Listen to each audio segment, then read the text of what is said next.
Hello, seniors and senior parents. This video is a Q2 update, as well as it is being attached for parent-teacher conferences. I am unable to attend parent-teacher conferences due to a family emergency. If you requested a parent conference via my form that I sent out Parent Square, you are receiving this in an email with also with information specifically about your child. And I would encourage you to please respond back with any questions so that I may answer them. If you are receiving this via Parent Squared, it is because you may have not requested a conference, but I did want to give you an update. And you are more than welcome to email me any specific questions about your child or about anything that I say in this video that you need to know. As you know, it is senior year, and that means graduation at the end of the year. One of the biggest parts of graduation is senior capstone.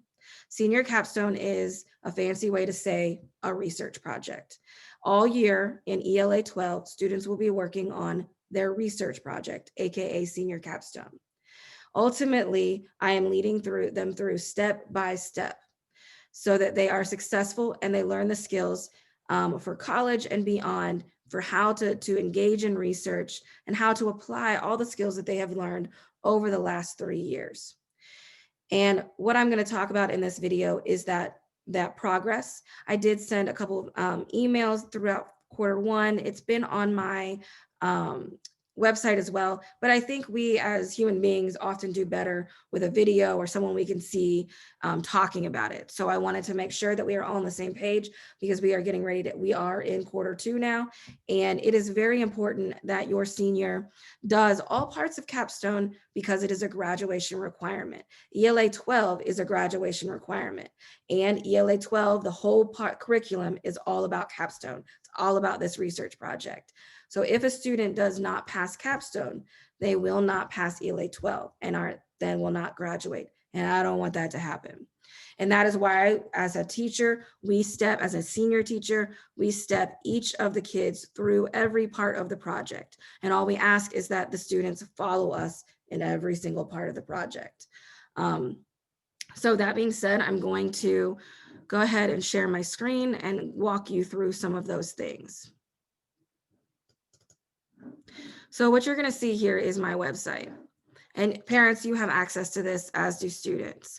And you want to go on the left-hand side, it says ELA portfolio 10 and capstone 12. You're going to click on the 12 portfolio. And what you're going to see here is everything that has to do with capstone. Students have access to all of this in Google Classroom as well, but parents also have access to all the requirements here.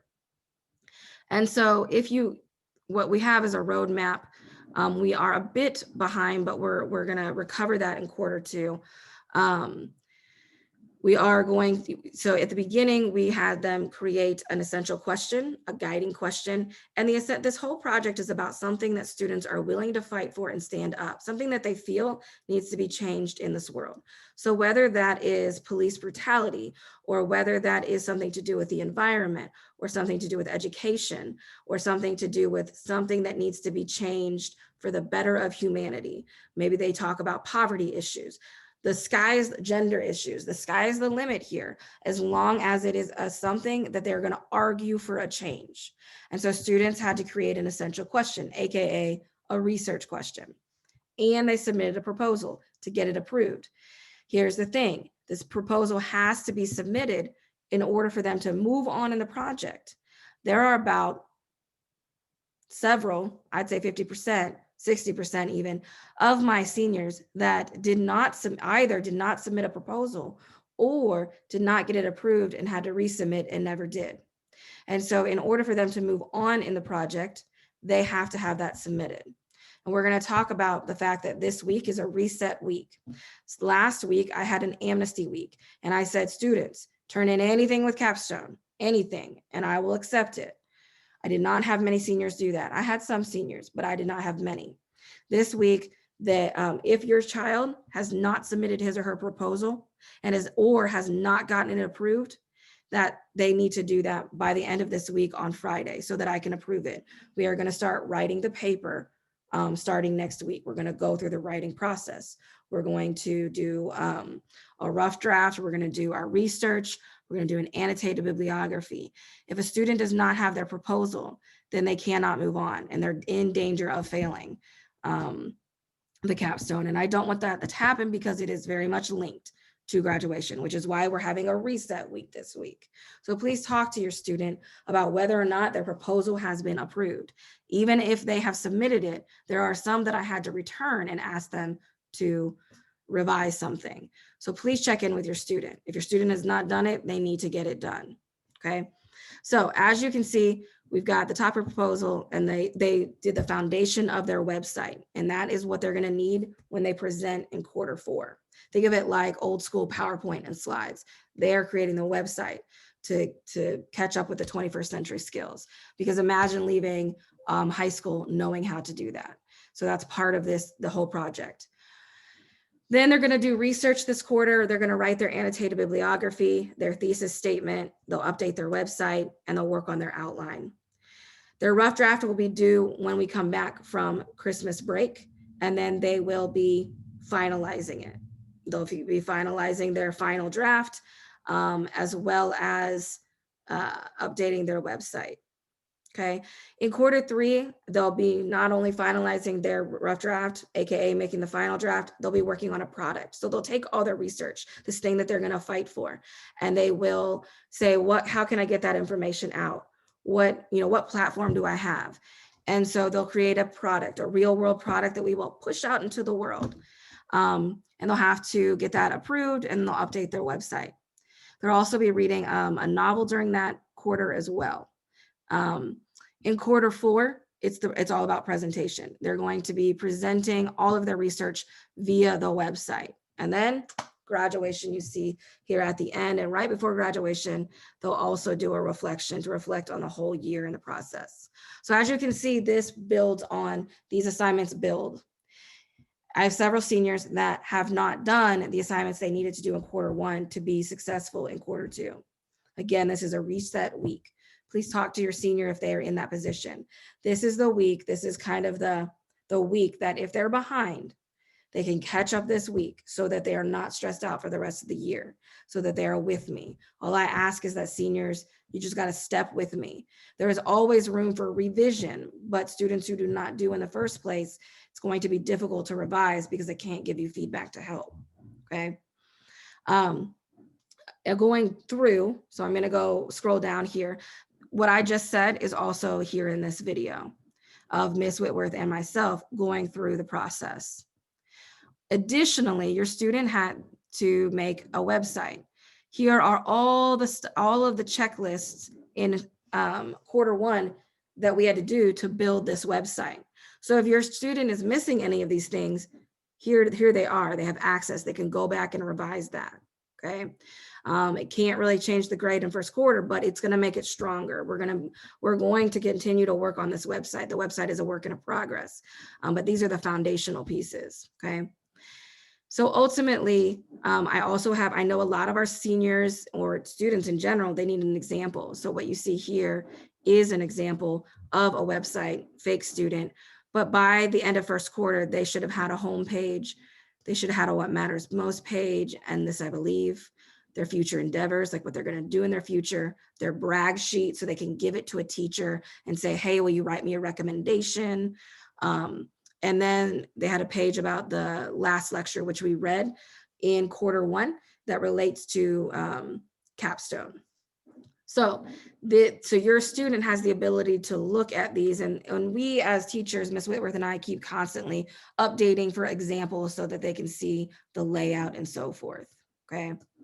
I'm gonna go back here. So you have access to that. You can see that as a parent, and students can as well. When you scroll down, the other thing that we did in Q1 was we developed an essential question. In my class, we had an EQ brainstorm. We brainstorm our topics and our ideas, and then we narrowed it down. And then we narrowed that down to one question and got peer feedback. And then they used that question and they put it on this proposal. And they had to fill out this proposal. This didn't have to be perfection, but it had to show me their thinking in each part, and that had to be approved. So for some students, it was approved immediately because they did all the things that they were supposed to do. They had a really good essential question. For some students, I had them revise. It's not, that's what writing is. It's always constant revision. So they may have to redo something, but then they turned it in and got full credit by the end of first quarter.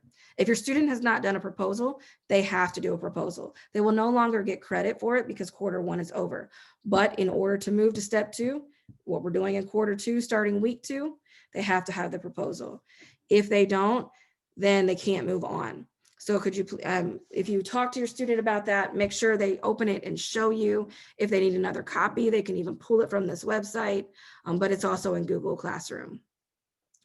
Your student also had to email a mentor, possible mentor, asking, can you be my mentor for this class, for this assignment? And a mentor is someone who's not a family member, and a mentor is someone who is going to help them keep track of due dates, and they can bounce ideas off that person. It's nice if the person can find someone who is knowledgeable about their topic, but they don't have to be. Maybe if your student struggles with writing, they find somebody who is really good at writing to help them. Maybe if they struggle with time management, they find someone who's really good at due dates and reminders. So it depends on what your student needs. And so students had to send an email, and we made it pretty easy for them. They just had to copy and paste this sample letter and insert their information and get that to the mentor so the mentor could fill out this agreement form. If your child still does not have a mentor, they need to still send this email to get one. And if they're still struggling, they can talk to me about how to find one. I also placed the mentor agreement form directly on the website. So students can have people go directly to my website and fill it out. The other thing that students and parents had to do was fill out the capstone statement of understanding. So each person had to fill it out, the student and the parent, from different emails. And so several students have done that, but I still have about 50 that have not. So if you have not, you just need to make sure that you fill this out as both a parent and a student. And that's pretty much what catch them up for quarter two. If their proposal is approved, they've done all these things, then they are ready to go to start writing and researching in week 2. This week is all about resetting. They have a debrief just to kind of go over what they did quarter 1. And for students who did not catch up on all of this, they have that chance to catch up by Friday by 11:59 p.m. My hope is that this answered some questions. The biggest reason I see that students have not been successful in my class is purely because of not turning in assignments or attempting to turn it in weeks late, or not taking advantage of the amnesty week, which won't happen again in quarter 2 because now we all know, my expectations. But if students don't turn anything in, I can't grade anything. And so you want to encourage your student to turn things in, to reach out if they have questions. There were also a significant amount of seniors that just did not attend any Zoom meetings and did not turn in any work. And so I couldn't even meet with them to tell them, hey, you need to get this done. I'm not sure why that was, but I had several my staff, several support staff tried to reach out. And so this is a new quarter. What happened last quarter, it happened. So encourage your child that they can still pass, they can still pull up their GPA, but they need to make sure they're doing their work on time and reaching out for help if they need it. This concludes the video. If you have any questions, if you want to talk specifically about your student, please email me and I will respond via email. Email me all your questions because I'm not in the building at this point, and I will respond within 1 to 2 business days. I'm usually pretty good about that. I know as parents, you are excited that they are going to graduate this year, and this is a really big year. And so I'm as excited, and I am here to help your child be successful and graduate high school. And they need this class. So if you have any questions, any concern, please reach out. I am here. Thank you.